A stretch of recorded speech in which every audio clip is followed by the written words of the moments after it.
So hello everyone, मेरा नाम है आदित्य और मैं पढ़ता हूँ triple I T Shri city के कंप्यूटर ब्रांच में। और आज के लेक्चर में हम देखने वाले हैं पी ब्लॉक एलिमेंट्स। और पी ब्लॉक एलिमेंट्स हमने पिछले लेक्चर में स्टार्ट कर दिया था उसके एनसीईआरटी एग्जाम्पलर के क्वेश्चंस, जिसमें कल हमने खत्म कर दिया था पहला part which is multiple choice questions type 1 and दूसरा part which is multiple choice questions type 2। ठीक है। आज हम स्टार्ट करने वाले हैं शॉर्ट आंसर टाइप्स और आज हम कोशिश करेंगे that we can finish the topic. Okay, so let us start from question number 38। So question number 38 says that in the preparation of H2SO4 by contact process, why is SO3 not absorbed directly in water to form H2SO4? तो अगर आपको याद है contact process में हम oleum form करते हैं, right? जब हम SO3 में हम वापस H2SO4 ऐड करते हैं, लेकिन हम ये क्यों करते हैं? Why can't we just add SO3 plus H2O जो कि हमें वापस H2SO4 ही देगा। तो इसका रीजन ये है कि जो ये वाला हमारा पर्टिकुलर रिएक्शन है ये होता है exothermic. Okay, so this reaction is highly exothermic. Alright, और क्योंकि ये रिएक्शन इतना एक्सोथर्मिक है तो क्या होता है कि वहां पर ये जो एसिड है ये मिस्ट की तरह फॉर्म हो जाता है। ठीक है, तो मतलब ऐसा जो तुम्हारा पूरा वो है और फिर उसमें ऐसे क्लाउड क्लाउड क्लाउड टाइप वो फॉर्म हो जाता है। ओके, तो इसी रीजन की वजह से तो मैं यहां लिख देता हूं, this reaction forms acid mist. So इस दोनों कॉजेस की वजह से, जो कि ये कॉज नंबर 1 है एंड दिस कॉज नंबर 2 है, इसकी वजह से we do not use SO3 plus water वाला रिएक्शन। ठीक है, नेक्स्ट आते हैं 39th क्वेश्चन पे। तो 39th question says right a balanced chemical equation for the reaction showing the catalytic oxidation of ammonia and atmospheric oxidation. तो हमने पढ़ा था कैटालिटिक ऑक्सीडेशन ऑफ अमोनिया में हम जो कैटलिस्ट यूज करते हैं वो जनरली होता है प्लैटिनम का कैटलिस्ट। ठीक है, एंड रिएक्शन कुछ ऐसा है कि हम अमोनिया यूज करते हैं ऑक्सीजन के साथ प्लैटिनम उस कैटलिस्ट में, और यहाँ पर वो हमारा पर्टिकुलर टेम्परेचर एंड प्रेशर का कंडीशन रहता है, राइट? और उसके साथ हम दे देते हैं NO प्लस H2O। अब ये रिएक्शन बैलेंस नहीं है तो इसको बैलेंस करने के लिए 4 इधर डाल दो, 5 इधर डाल दो और 4 इधर डाल दो और 6 इधर डाल दो। So this is a balance reaction. ठीक है, और टेम्परेचर होता है अराउंड 500 केल्विन एंड इसका प्रेशर होता है अराउंड 9 बार्स। ठीक है, तो एट दिस पर्टिकुलर कंडीशन हम यूज करते हैं platinum as a catalyst and 500 kelvin and 9 bar pressure पे we perform this reaction. Okay, next question number 40 पे अगर हम फोकस करें, so what does question number 40 tell? It tells कि write the structure of pyrophosphoric acid. Now structure लिखने के लिए सबसे पहले आपको जरूरी होना चाहिए कि pyrophosphoric acid का molecular formula क्या होता है। तो if we talk about pyrophosphoric acid, तो इसका जो molecular formula होता है वो होता है H4P2O7 O7। ठीक है, तो बेसिकली क्या होता है कि तुम लेते हो दो फॉस्फोरिक एसिड्स और उन दोनों के बीच में क्या कॉज करा देते हो? डिहाइड्रेशन, एंड तुम्हें कायदे से पायरोफॉस्फोरिक एसिड मिलता है, राइट? अब दो फॉस्फोरिक एसिड क्या हुआ? P double bond O H O H O H, P double bond O H O H O H. तो ये हमारे दो फॉस्फोरिक एसिड है, इन दोनों के बीच में अब तुम क्या कर दोगे? डिहाइड्रेशन कर दोगे, तो ये वाला पार्ट निकाल दो, डिहाइड्रेशन। ठीक है, और एक बार तुमने इसका डिहाइड्रेशन कर दिया तो तुम्हें क्या मिलेगा? P double bond O H O H O O H O H, and इसको हम बोलते हैं पायरोफॉस्फोरिक एसिड। ठीक है।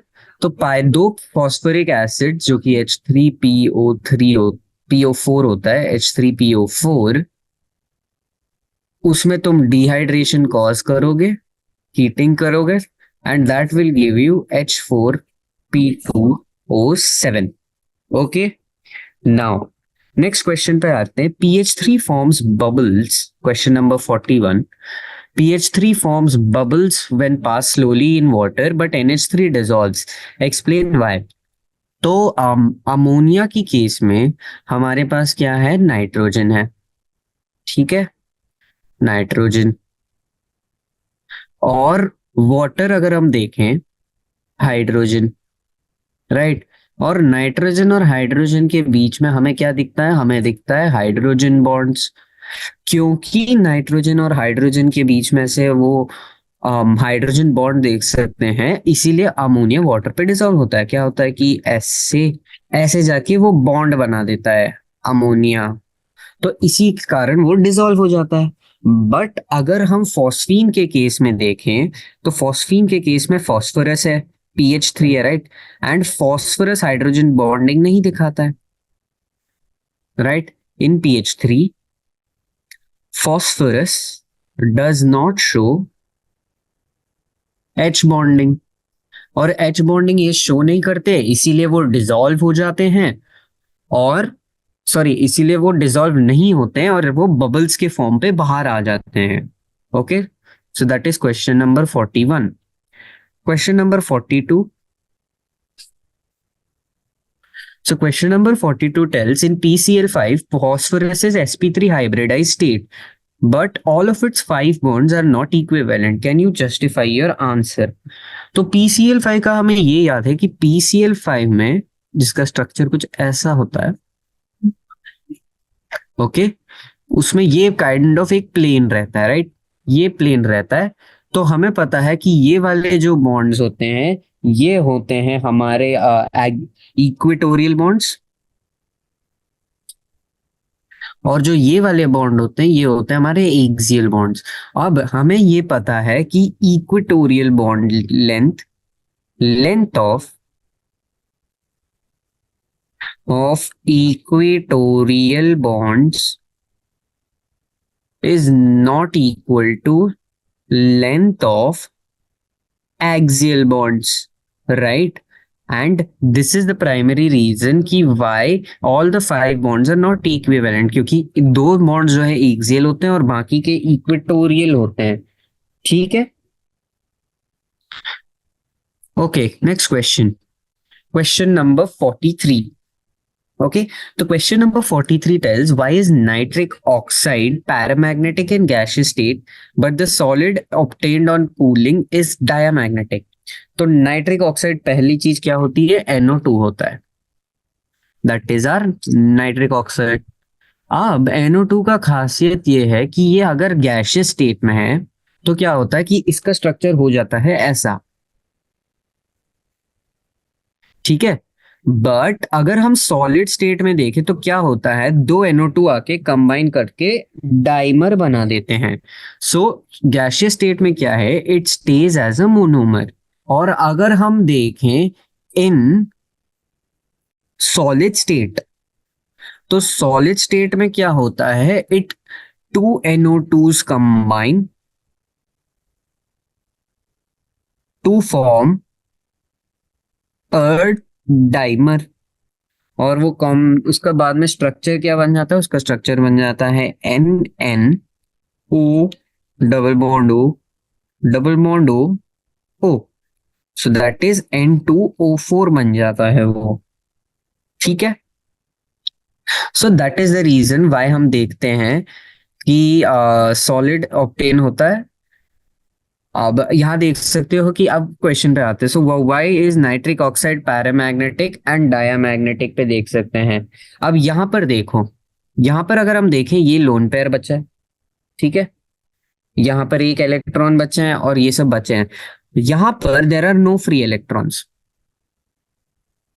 देर आर फ्री इलेक्ट्रॉन्स। मोनोमर के केस में there are some free electrons, और अगर हम डाइमर के केस में देखें, there are no free electrons, and that is the primary reason why हम देखते हैं कि जो हमारा NO होता है, NO2, तो वो होता है पैरामैग्नेटिक, वेरएज अगर हम सॉलिड में देखें, जब वो डाइमर फॉर्म करके N2O4 बन जाता है तो वो डायमैग्नेटिक बन जाता है। Okay, now give a reason to explain question number 44। Give a reason to explain why ClF3 exists but FCl3 cannot exist। ठीक है, तो अगर हमने पढ़ा है इंटर हैलोजन कंपाउंड्स का, अगर आपको याद है तो दो तीन चीजें होती हैं। ठीक है, तो क्लोरीन क्या है, उसका size is bigger than fluorine. ठीक है, तो क्लोरीन का साइज क्योंकि फ्लोरीन से बड़ा है, इसीलिए it can accommodate 3 fluorine around it. Simple सी बात है, क्योंकि वो बड़ा है वो ज्यादा वो हो सकता है। अगर हम इसका उल्टा देखें, इफ वी सी FCl3, तो फ्लोरीन क्या है, स्मॉल साइज का है, राइट। तो अब वो छोटे साइज का है क्लोरीन के कंपेयर टू, तो वो क्लोरीन को अपने अराउंड ले ही नहीं सकता क्योंकि उतना स्पेस ही नहीं है फ्लोरीन के अराउंड।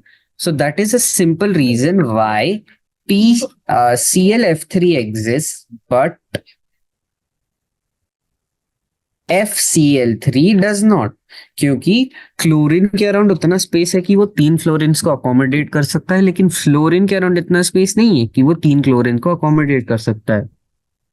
ठीक है, नेक्स्ट क्वेश्चन पे आते हैं, क्वेश्चन नंबर 45। क्वेश्चन नंबर 45 में अगर हम देखें, out of H2 and HS which one has a higher bond angle and why. तो अगर हम ये देखें H2O और H2S, ठीक है, जिसका स्ट्रक्चर है ये एंड ये वेरी सिमिलर स्ट्रक्चर्स हैं, लेकिन हम देखें तो इसका आता है अराउंड 92% के करीब और इसका होता है 104.5 डिग्रीज के करीब।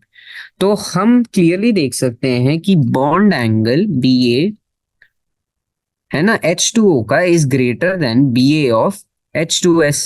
अब बात आते हैं रीजन पे, तो रीजन क्या है कि जो हमारा ऑक्सीजन है, ठीक है, we know oxygen is more electronegative than sulphur. अब वो ज्यादा इलेक्ट्रोनेगेटिव है, therefore oxygen will pull electrons more than sulphur. Basically electronegativity का डेफिनेशन लगाया हमने, तो क्या होगा कि ऑक्सीजन के केस में यहां पर इलेक्ट्रॉन्स जाएंगे और इसके केस में उतना नहीं जाएगा क्योंकि वो कम इलेक्ट्रोनेगेटिव है कंपेयर टू ऑक्सीजन। अब क्या होगा, electrons, hydrogen and oxygen electrons close आ जाएंगे और उसकी वजह से क्या होगा, repulsion. Hence repulsion will be will be there between oxygen and hydrogen atoms, and इसीलिए वो रिपल्शन की वजह से जो स्ट्रेन पड़ रहा है कम करने के लिए वो अपना बॉन्ड एंगल बढ़ा देता है। ठीक है, so that is a simple logic behind why H2O has a greater bond angle than H2S। फिर आते हैं क्वेश्चन नंबर 46 पे। तो क्वेश्चन नंबर 46 इज टेलिंग कि SF6 is known but SCl6 is not known. ठीक है, अब इसका logic is very very similar to ClF3 exist but why FCl3 does not exist. अब देखो, सल्फर बड़ा एटम है और क्या है, fluorine is small, sulphur is big, fluorine is small. अब क्योंकि फ्लोरीन इज स्मॉल है, therefore 6 fluorines can be accommodated around sulphur. अब सल्फर बड़ा है लेकिन क्लोरीन भी तो बड़ा ही है, no, Cl is also big, है ना। अब क्योंकि दोनों बड़े हैं तो सारे के सारे तो नहीं आ सकते, 6 के 6। All 6 chlorines cannot be accommodated, and that is the reason SF6 is known, but SCl6 is not known. Okay. Next आते हैं क्वेश्चन नंबर 47 पे। So on reaction with chlorine phosphorus forms two types of halides. Okay, तो हमारे पास दो reaction है। 47, phosphorus chlorine. तो हमें पता है कि एक में PCl3 आता है और P4 प्लस एक में आता है PCl5, और दोनों केसेस में क्या होता है कि डिफरेंट नंबर ऑफ क्लोरीन है। तो जब PCl6 5 वाला लिखें हम, तो उसमें क्या है, हमें लग रहा है 10 क्लोरीन एटम्स और वो 4 फॉस्फोरस के दे रहा है। ठीक है, 6 क्लोरीन एटम्स 4 उसके दे रहे हैं। So these two are the reactions. Okay, halide A is a yellow color phosphorus powder and halide B is a 4 color वो liquid। ओके, अब इन दोनों में से A और B क्या है? ओके, तो A उन्होंने बोला is a yellowish white powder जो कि होता है PCl5। सो PCl5 जो है वो A है हमारा, और PCl3 जो है वो B है हमारा। ठीक है, अब उसके बाद हमें क्या बोला है, आइडेंटिफाई A B। तो A is PCl5, B is PCl3 and right the formula जब इनको हाइड्रोलाइज करते हैं। ओके, तो PCl5 को जब तुम हाइड्रोलाइज करो तो वो देता है H3PO4, एंड PCl3 को जब तुम हाइड्रोलाइज करो तो वो क्या देता है, वो देता है H3PO3। ओके, तो ये हमें देता है फॉस्फोरिक एसिड और ये हमें देता है phosphorous acid. Okay, so that is question number 47। अब आते हैं क्वेश्चन नंबर 48 पे। So question number, in the ring test Fe reduces nitrate ion to nitric oxide which combines with Fe+2 to form a aqueous con। Question number 48 जो है हमने previous lecture में भी discuss करा है। ओके, एंड क्योंकि हमने ये वाला क्वेश्चन प्रीवियस लेक्चर में डिस्कस करा है इसीलिए मैं वो इस लेक्चर में डिस्कस नहीं करने वाला हूं। ओके, नेक्स्ट क्वेश्चन पे आते हैं, question number 49। So question number 49 is telling explain why the stability of oxa acids of chlorine increases in the order given below। Okay, तो सबसे पहली चीज जो हमें पता है कि oxygen is more electronegative than chlorine. ठीक है, अब इसकी वजह से हम क्या कंक्लूजन ले सकते हैं, तो हम ये देख सकते हैं कि जो क्लोरीन पे नेगेटिव चार्ज है ना, जैसे हम देख सकते हैं ClO माइनस बनेगा, ClO2 माइनस बनेगा, ClO3 माइनस बनेगा एंड ClO4 माइनस बनेगा। तो जैसे हम इस साइड से इस साइड में जाएंगे, as we go from this side to this, the charge present on chlorine reduces। and why it reduces? क्योंकि number of oxygen increases and क्योंकि ऑक्सीजन की electronegativity is greater than the electronegativity of chlorine, तो all the charge will be pull towards oxygen. Okay, very simple logic. अब इससे क्या होगा, conjugate base का जो स्टेबिलिटी है वो बढ़ेगा, है ना। अब देखो ये स्टेबिलिटी क्या है, this is the most stable and this is the least stable, right. क्योंकि यहां पर क्लोरीन पे सबसे ज्यादा चार्ज है, यहाँ क्लोरीन पे सबसे कम चार्ज है। अब अगर हम आयोनिक इक्विलिब्रियम याद करें तो जिसका ज्यादा स्टेबल कॉन्जुगेट बेस वो ज्यादा एसिडिक होता है, एंड इसीलिए हमारा जो एसिड का ऑर्डर है वो है HClO, HClO2, फिर HClO3, फिर HClO4। ठीक है, next question 50th question, explain why ozone is thermodynamically less stable than oxygen. Okay, तो ozone is thermodynamically less stable than oxygen. Basically reason ये है कि जब हम ओजोन का स्ट्रक्चर अगर देखें तो ऐसा कुछ होता है, सब ये, राइट। तो ओजोन का क्या है कि जब ओजोन डिकम्पोज होता है, ठीक है, ओजोन ऑन डिकम्पोजिशन क्या करता है, एंट्रोपी इंक्रीज करता है और हीट भी लिबरेट करता है, ठीक है। Increases entropy, entropy and releases heat. अब क्योंकि ये एंट्रोपी इंक्रीज करता है तो हम जान सकते हैं कि delta S is greater than zero, और क्योंकि वो हीट रिलीज करता है delta H is less than zero, ठीक है। तो अब हमने गिब्स वाला जो फॉर्मूला पढ़ा था डेल्टा जी, तो ये क्या होगा, delta G will be negative, ठीक है, delta G will be negative, delta ji delta H minus T delta S, right, हमने पढ़ा था। अब ये भी नेगेटिव है, इसको दूसरे कलर से लिख देते हैं, दिस इज ऑल्सो नेगेटिव। अब ये पॉजिटिव है, तो ये जो पूरा चीज है ये नेगेटिव हो जाएगा। तो delta G is high, very highly negative, delta G is highly negative.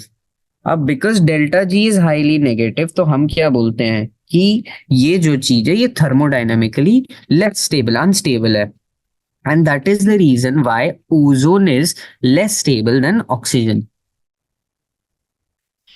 51st reaction, P4O6 react with water according to the equation P4O6, here equation दिया है, calculate the volume of 0.1 MaOH and 0.1 molar NaOH solution required to neutralize the acid by dissolving 1.1 gram of ये, ठीक है। तो तुम्हें बोला है, ये इक्वेशन दिया है, okay, 50th is given P4O6 plus 6H2O gives rise to 4H3PO3, okay, this is the equation given.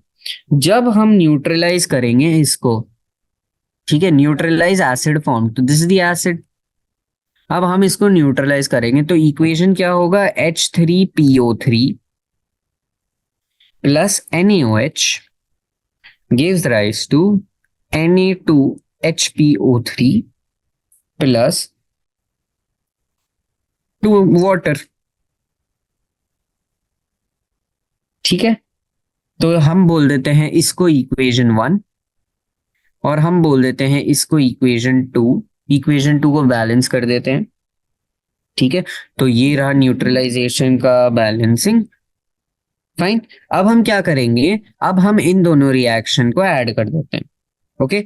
तो पहली चीज कर देंगे कि ये पूरे रिएक्शन को हम कर देते हैं इनटू 4 ताकि ये और ये कट जाए, ओके। तो फिर क्या होगा कि आएगा P4O6 प्लस 2NaOH, 2 इंटू 4 है तो 8NaOH गिव्स राइज टू, देखो यहाँ 6H2 फॉर्म हो रहा है, यहाँ 8H2, तो H2O2 बचेगा इस साइड में, प्लस Na2HPO3। तो ये रहा final NaOH reaction.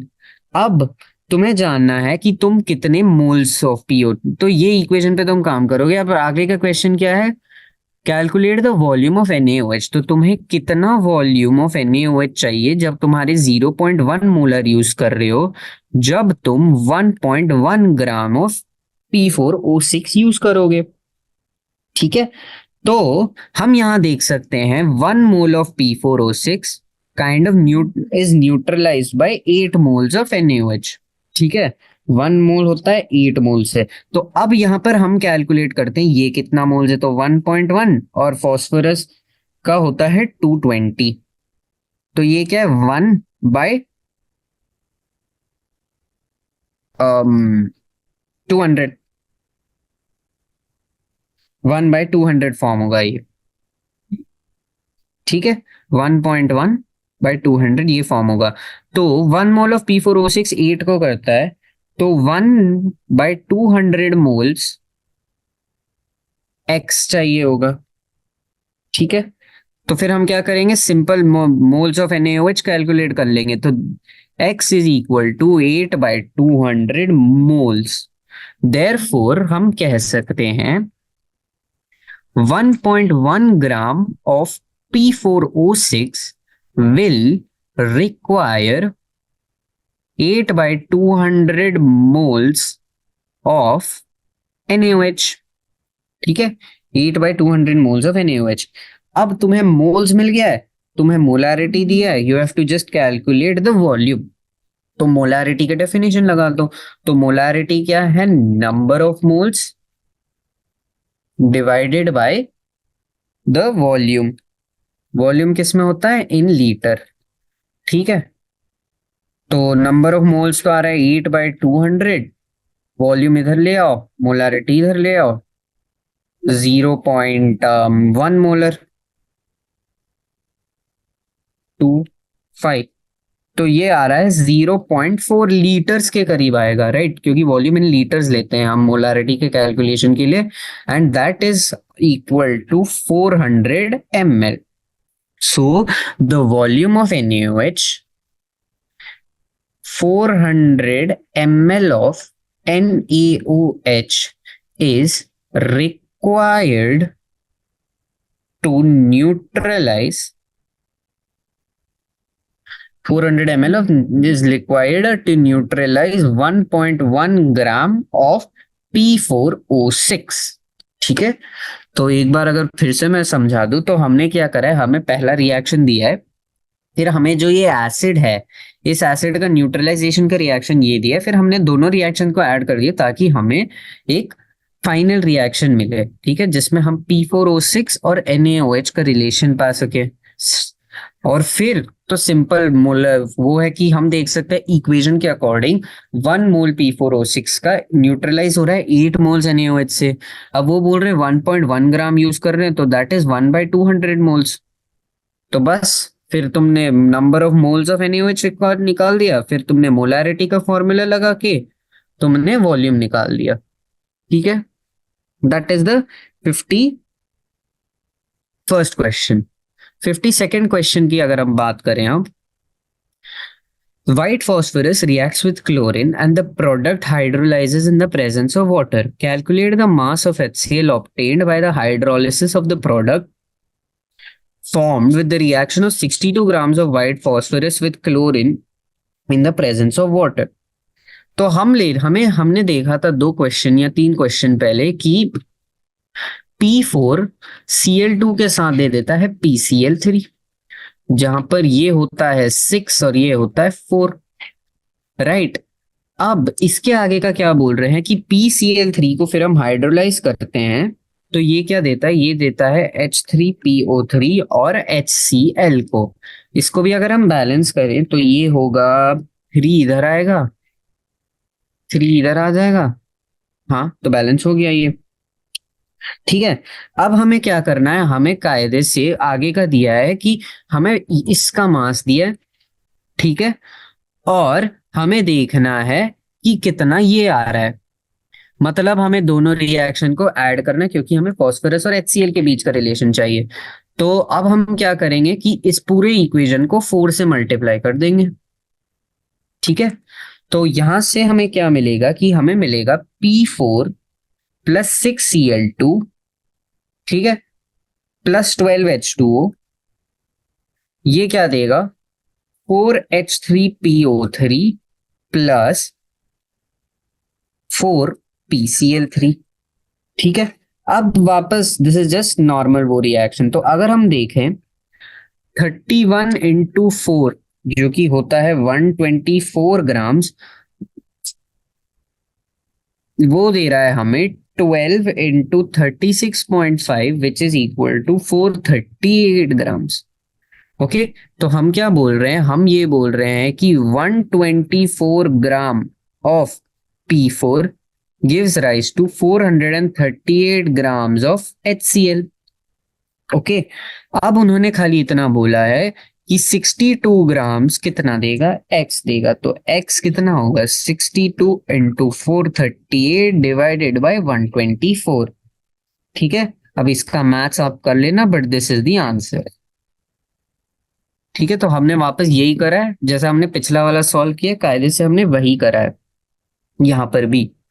Okay, next question, name the three oxa acids of nitrogen, right the disproportionate reaction of the oxa acid of nitrogen in which nitrogen is in +3 oxidation state.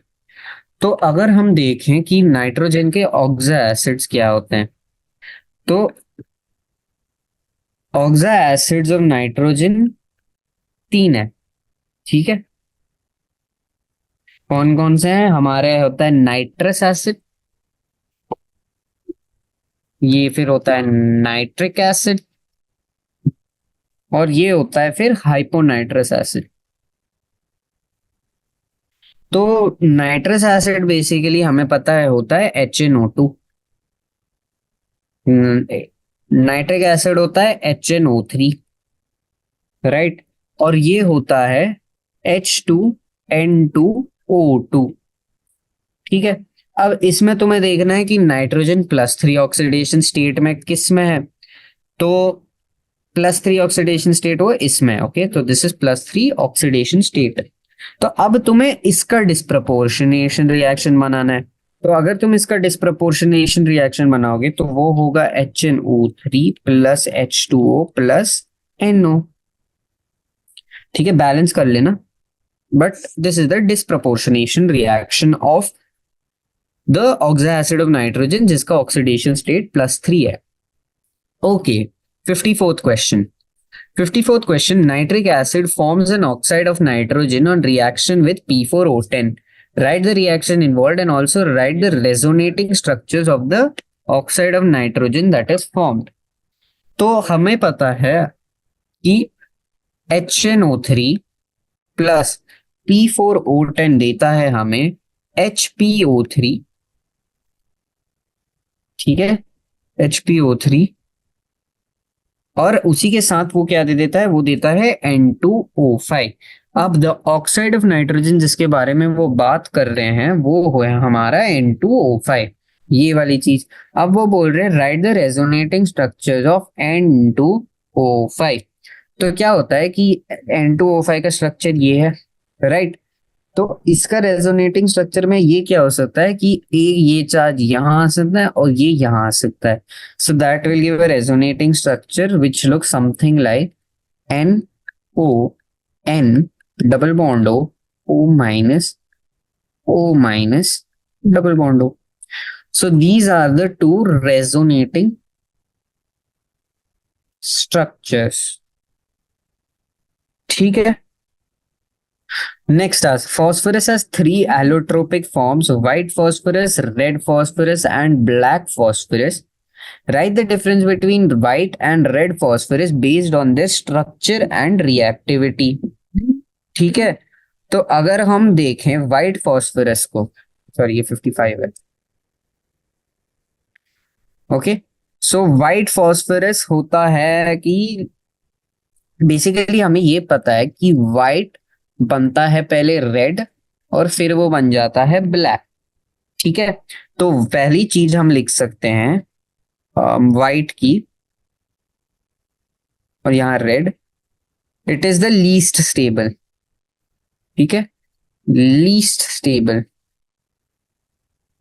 More stable then white.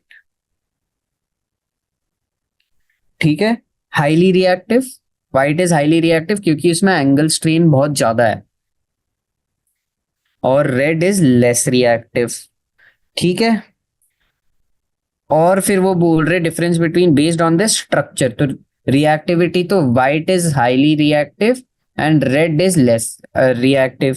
Structure के बारे में बात करें तो इसमें होता है tetrahedron structure, tetrahedron structure होता है, और इसमें होता है पॉलीमेरिक स्ट्रक्चर। तो टेट्राहेड्रन स्ट्रक्चर हमने कल के लेक्चर, प्रीवियस लेक्चर में ये देखा था कि फॉस्फोरस ये स्ट्रक्चर है, और इसका जो स्ट्रक्चर है ये है। ठीक है, और ये होता है और ये यहां पर ऐसे हो जाता है, सेम स्ट्रक्चर ऐसे आगे को कंटिन्यू करता है।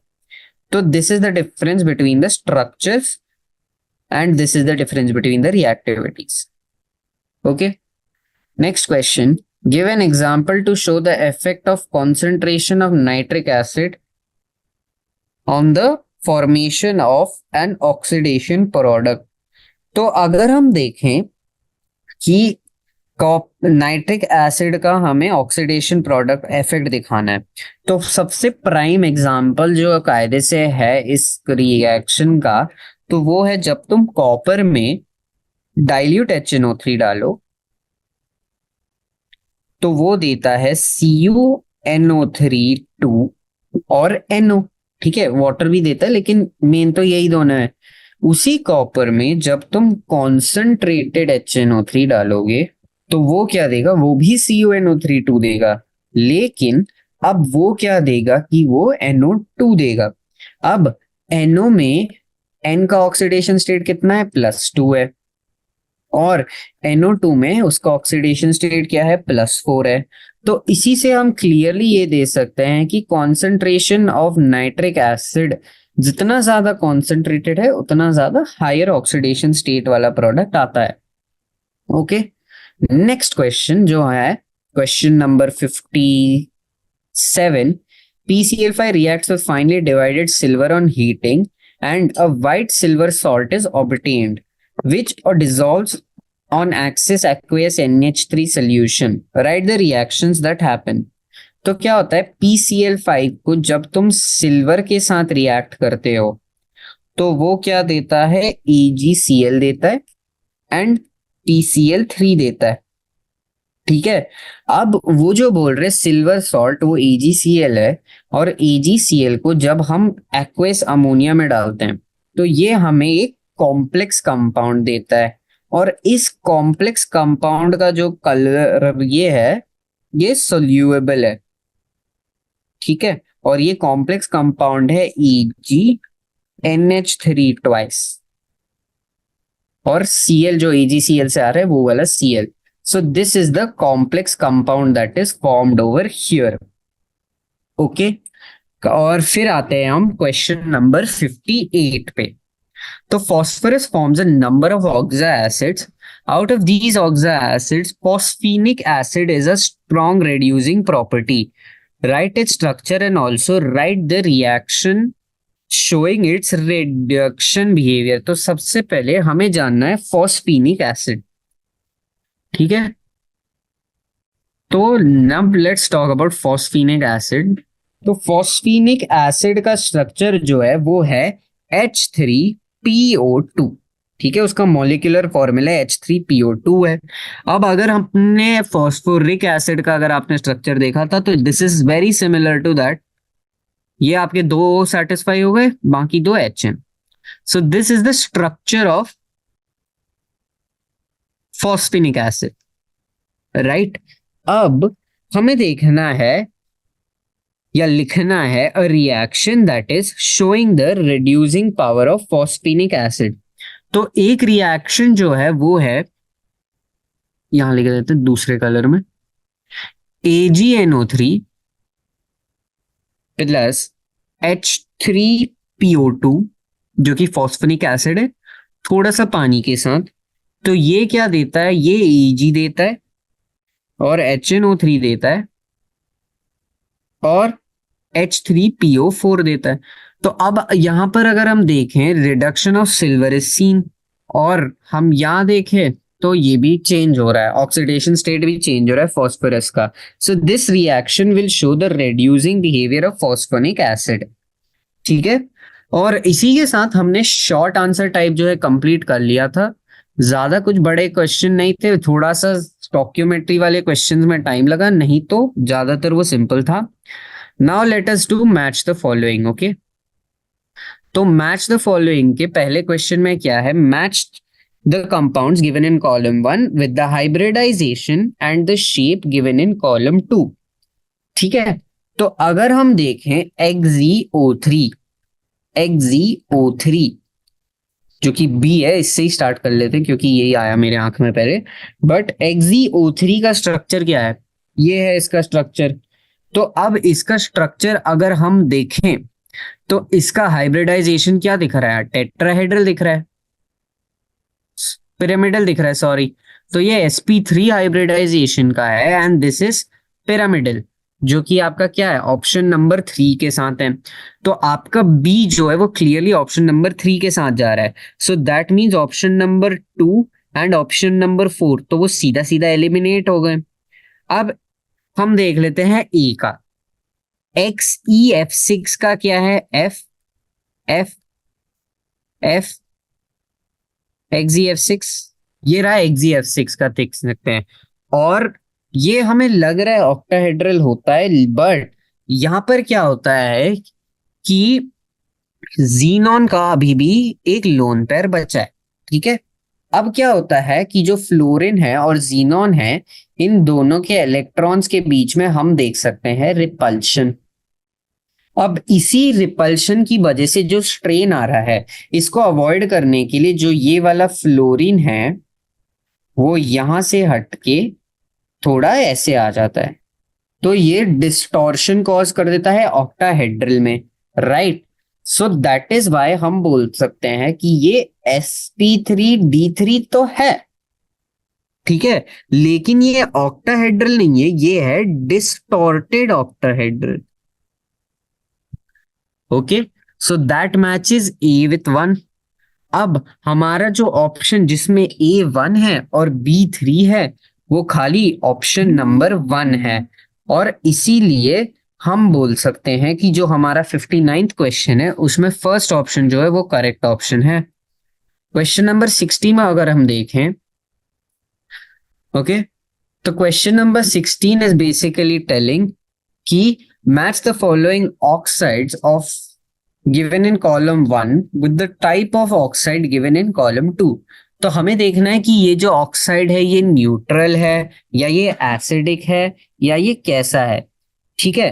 अब अगर आप देखोगे तो एनसीईआरटी में NO2 और इन सब के बारे में देखा है, लेकिन अगर आपको पता नहीं कि उसको वो कैसे करते हैं तो एनसीईआरटी के टेबल्स जरूर रेफर कर लेना, वहां पर हर वो दिखता है कि जैसे देखो बीआई बेसिक है ऑक्साइड, एमएन का जो ऑक्साइड होता है वो बेसिक होता है, राइट। तो इसी से हम बोल सकते हैं कि जैसे मैंने अभी बोला Mn2O7 जो है वो बेसिक होता है, ठीक है, एंड PbO3 Pb3O4 ये मिक्स्ड ऑक्साइड है,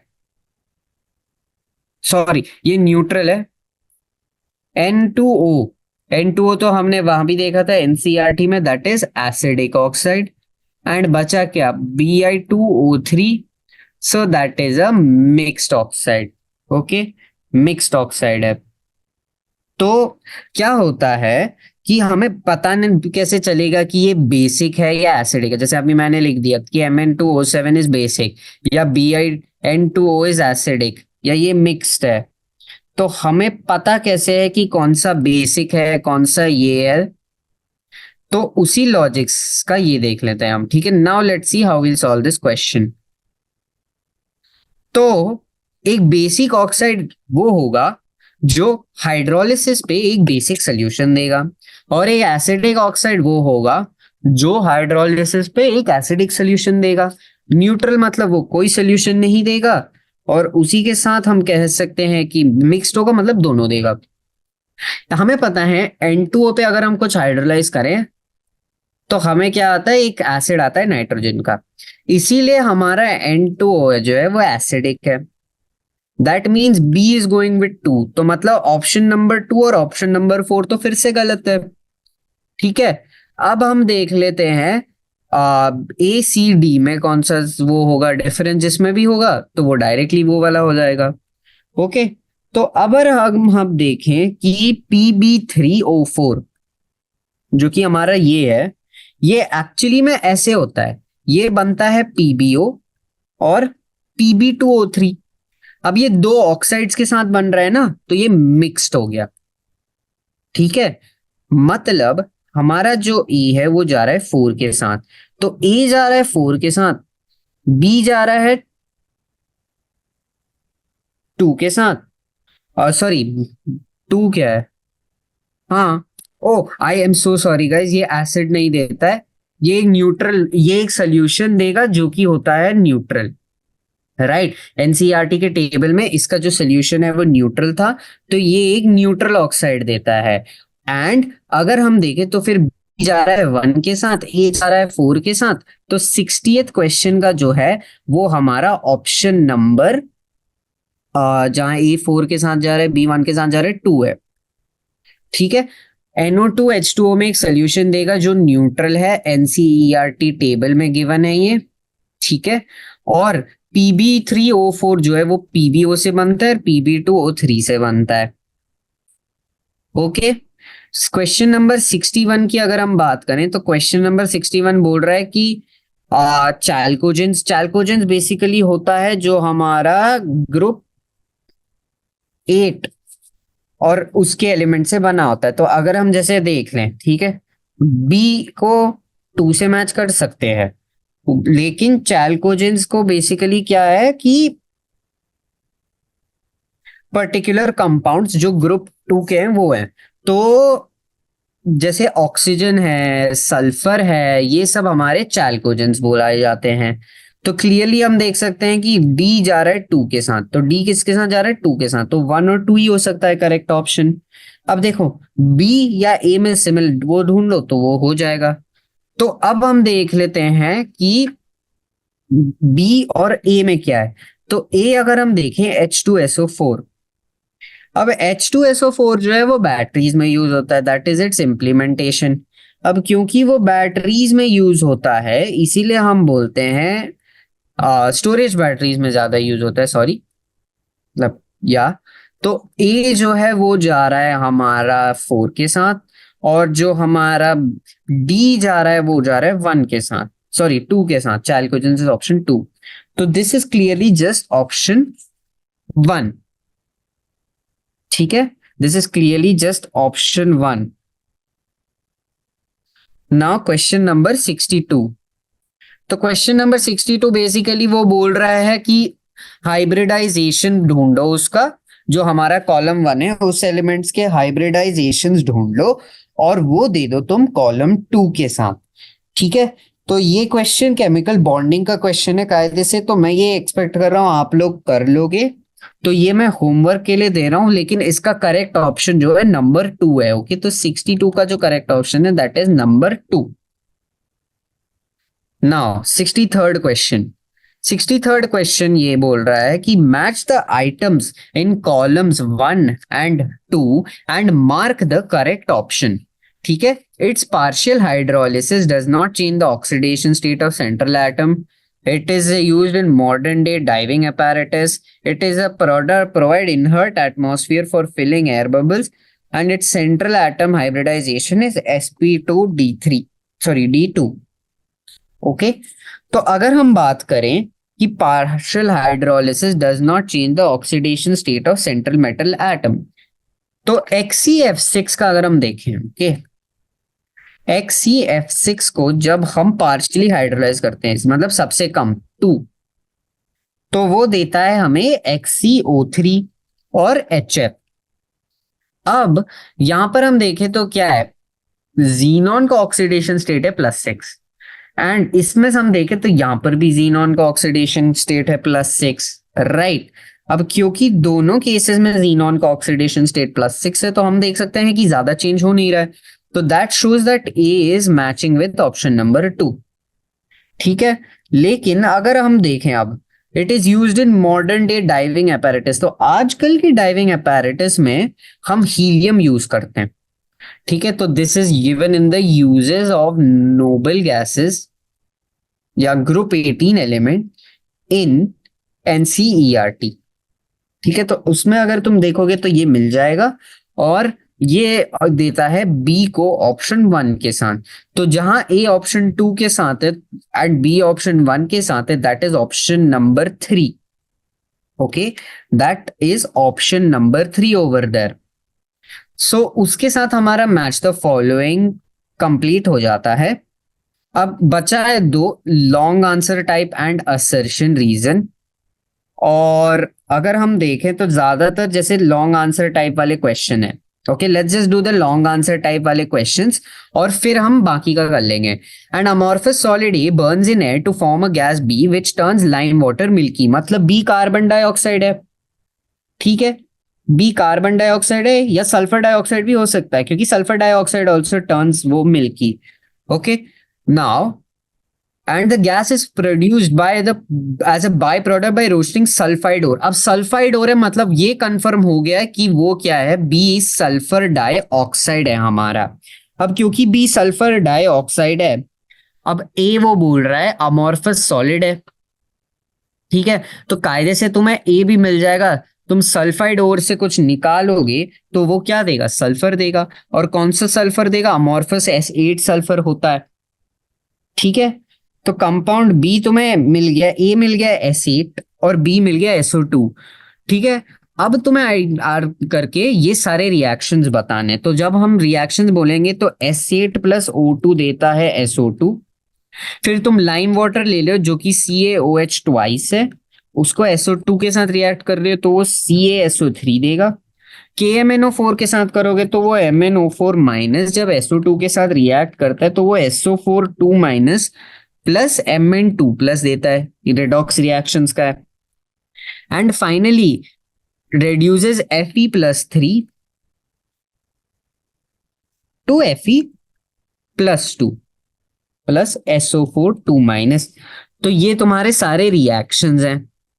ओके, क्वेश्चन नंबर 71 पे आते हैं। On heating lead two nitrate gives a brown gas A on cooling changes to a colourless solid B. Okay, यहां पर अगर आपको याद है हमने पढ़ा था NO2 जो मोनोमर है, गैस होता है, और N2O4 जो कि डाइमर है सॉलिड स्टेट में, ठीक है। ये जो गैस है ये ए है, क्योंकि NO2 का कलर कैरेक्टरिस्टिक कलर है रेडिश ब्राउन, ठीक है। मतलब ए ये है तो बी ये होगा। अब B on heating with NO ये changes to a blue colour solid 2। तो क्या होता है जब तुम NO2O4 को लेते हो और तुम उसे हीट करते हो तो ये दो चीजें देता है, ये देता है N2O3 प्लस N2O4 वापस, मतलब तो मेन अभी ये हटाते थे, N2O3 पे फोकस करते हैं। अब N2O3 का जो कलर है वो होता है डीप ब्लू या blue, so that is why N2O3 is option is C. अब N2O4 का स्ट्रक्चर तो हमने डिस्कस कर लिया है ऑलरेडी। N2O4 के स्ट्रक्चर में अगर हम देखें, जो कि ऊपर कहीं पर ही डिस्कस करा था हमने, यस सॉरी, ओके, मेरे को अभी N2O4 का स्ट्रक्चर मिल नहीं रहा है यहाँ पर, लेकिन हमने डिस्कस जरूर करा था यहाँ पर कि वो मोनोमर क्यों होता है गैस स्टेट में और ये क्यों होता है। तो N2O4 का स्ट्रक्चर डिस्कस कर दिया है। और N2O4 का अगर हम स्ट्रक्चर, N2O3 का क्या है, N2O4 में से एक सिंगल बॉन्ड O माइनस निकाल दो, ठीक है। क्वेश्चन नंबर 72 अगर हम देखें, on heating compound A gives a gas B which is constituent of air. Okay, okay, तो एक काम करते हैं कि यहां पर तुम्हें रिएक्शंस लिखने हैं बहुत सारे। ओके, ए गिव्स बी जो कि है दिस गैस, और B on reaction with air 3 moles of H2 and gives another gas H2 catalyst में C देता है। Gas C is oxidation on gives D, आइडेंटिफाई A to D and gives ये। Okay, A गिव्स B which is a constituent of air. Air में क्या होता है, नाइट्रोजन। तो तुम्हें पता है B क्या है तुम्हारा, N2 है, और A क्या होगा फिर, अमोनियम नाइट्रेट NH4NO2, ठीक है। तो ये N2 देगा। अब N2 को तुम हाइड्रोजन के साथ रिएक्ट करोगे तो वो अमोनिया देगा, हीबर्स प्रोसेस NH3। ओके, अब NH3 का तुम कैटालिटिक ऑक्सीडेशन करोगे, ठीक है, मॉइस्ट एयर में, मतलब O2 के साथ, तो वो D देगा। और कैटालिटिक ऑक्सीडेशन क्या देता है, NO देता है, तो NO देगा। और NO को जब तुम वापस हाइड्रोलाइज ऑक्सीडाइन ऑक्सीजन पे दोगे तो NO जो है वो NO2 देगा, एंड देन वो हाइड्रोलिसिस करके एसिड रेन का पार्ट देगा जो कि है हमारा एसिड HNO3। तो अगर मैं रिएक्शंस बताऊं तो पहला है NH4NO2 जो कि N2 देता है हीटिंग पे, N2+3H2 देता है NH3, और कैटालिटिक ऑक्सीडेशन का हमने डिस्कस कर दिया है, NO+O2 देता है NO2, ठीक है, एंड NO2 को जब तुम हाइड्रोलाइज करोगे तो तुम्हें HNO3 आएगा। तो दैट इज 72nd क्वेश्चन। तो इसके साथ हमने कंप्लीट कर दिया है कि हमारा लॉन्ग आंसर टाइप। अब देखो, जो हमारा असर्शन रीजन है हमने ये एक्चुअली डिस्कस कर लिया है, ठीक है, कि जैसे N2 is less reactive than P4। क्यों क्यों होता है ऐसा? हमने देख रखा था कि पिछले लेक्चर में हमने ये देख रखा था कि जो ये N2 है वो लेस रिएक्टिव है, लेकिन वो क्यों? क्योंकि बॉन्ड डिसोसिएशन एंथैल्पी उनका कम है, क्योंकि N का ट्रिपल बॉन्ड है, P4 में सिंगल सिंगल बॉन्ड है, ठीक है। And HNO3 makes iron passive. HNO3 does make iron passive, लेकिन protective layer is not the reason. वो है क्योंकि आयरन पैसिव बनता है क्योंकि ऑक्साइड का लेयर फॉर्म हो जाता है। तो यहां पर assertion is true, reason is false. Similarly 64 में assertion is true, reason is false. 66 देखिए, HI can not be prepared by reaction of KI with concentrated H2SO4। ये हमने कल डिस्कस कर दिया था। और अगर हम देखें 69 हमने आज ही डिस्कस किया था, ओके। और 68th question, NaCl reacts with concentrated H2SO4 to give colorless fumes of pungent smell. By adding the fume become greenish yellow. तो ये बेसिकली इसका रीजन क्या है कि जो तुम्हारा NaCl है वो H2SO4 के साथ रिएक्ट करके Na2SO4 और HCl देगा। अब जब तुम MnO4 डालोगे, HCl रेड्यूस होके वो क्लोरीन दे देगा। तो इस केस में अगर हम देखें, असर्शन सही है, और रीजन जो है MnO2 HCl को, क्लोरीन को ऑक्सीडाइज करेगा, इसीलिए हमें ग्रीनिश येलो गैस देगा। तो रीजन भी करेक्ट है, ठीक है। अब अगर हम देखें, ठीक है, तो हमने हमारा असर्शन रीजन भी कंप्लीट कर लिया है, और इसी के साथ हमने कंप्लीट कर दिया है हमारा पी ब्लॉक का चैप्टर, ठीक है। तो इसमें थोड़ा सा वो स्टोक्योमेट्री के साथ कंबाइन करके थोड़े बहुत आपको अच्छे क्वेश्चन दे सकते हैं। अब प्रैक्टिस करिए, ये हो जाएगा। Okay okay everybody, thank you.